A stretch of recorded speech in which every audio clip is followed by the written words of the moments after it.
the green across the board, trying to build on last week's post-rate cut momentum. My next guest says this rate-dropping environment could be the key to, quote, reopen the spigot for tech IPOs. Joining me now, venture capitalist Rashaun Williams. It's good to see you. I'm sorry about the outcome last night, but I still see you're wearing it proud, so we'll get there in a minute. But let's talk tech first. Good to see you again. Yeah, thanks for having me. What do you think the rate cut really means for venture-backed companies, first and foremost?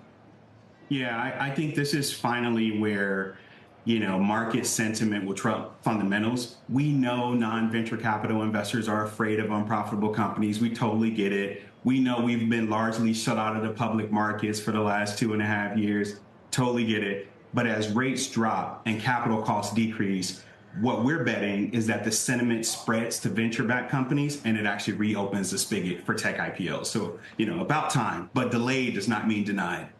Well, I know delayed, not denied, but how delayed? I mean, I think that's the big question. I've had conversations with, folks from the CEO of Goldman Sachs to others in your field, VCs who suggest, the CEO of Goldman Sachs, David Solomon, was actually more positive than most on the return of the capital markets and really starting to get active again. But when do you think this is going to happen?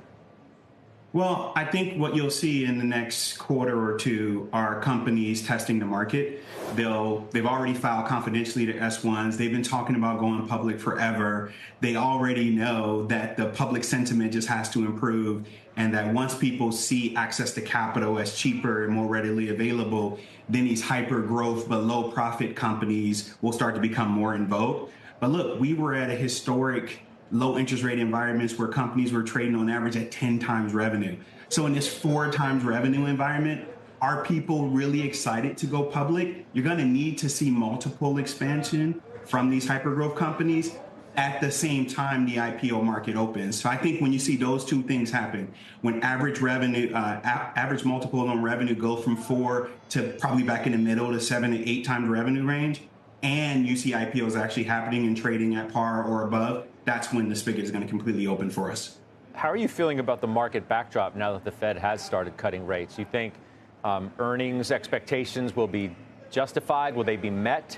I think that's the really big question right now as to whether the multiple of the market's just too high because earnings can't possibly live up to where expectations continue to be.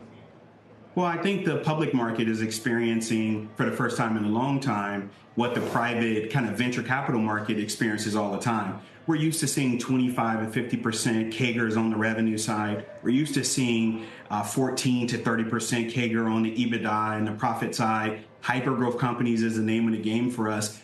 That's why we're used to seeing higher multiples. But if you're growing at a 10% CAGR on revenue or 3 to 6% CAGR on EBITDA, then yeah, you would expect multiples like historically the public market to be trading a little lower. But you're seeing this convergence now where the private markets and the public market multiples are the same because you're seeing revenue growth the same. In fact, if you strip out revenue growth of tech companies in the public markets, you might almost be flat.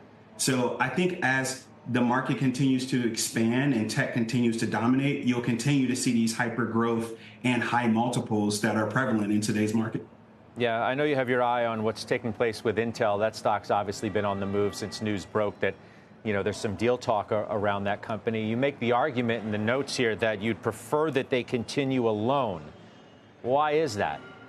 I think Intel is just one of those household names that has just done so much for such a long period of time. And there's so much public and private capital out there to support this business. And they have so many opportunities to pivot and regain that revenue growth that they are historically known to do. You may have a falter in 3 to 4 quarters, but that doesn't mean you should get acquired. It doesn't mean a name like Intel should go away. So I think in my market, we're used to seeing these big kind of cachet names. And even back to my Wall Street days, M&A isn't always good, is it? It is not always the solution. And I just think Intel is one of those names that's been in everyone's portfolio for so long. I would love to see them get an infusion of capital, a bunch of fresh ideas, and really recapture that revenue and earnings growth that they're known to have.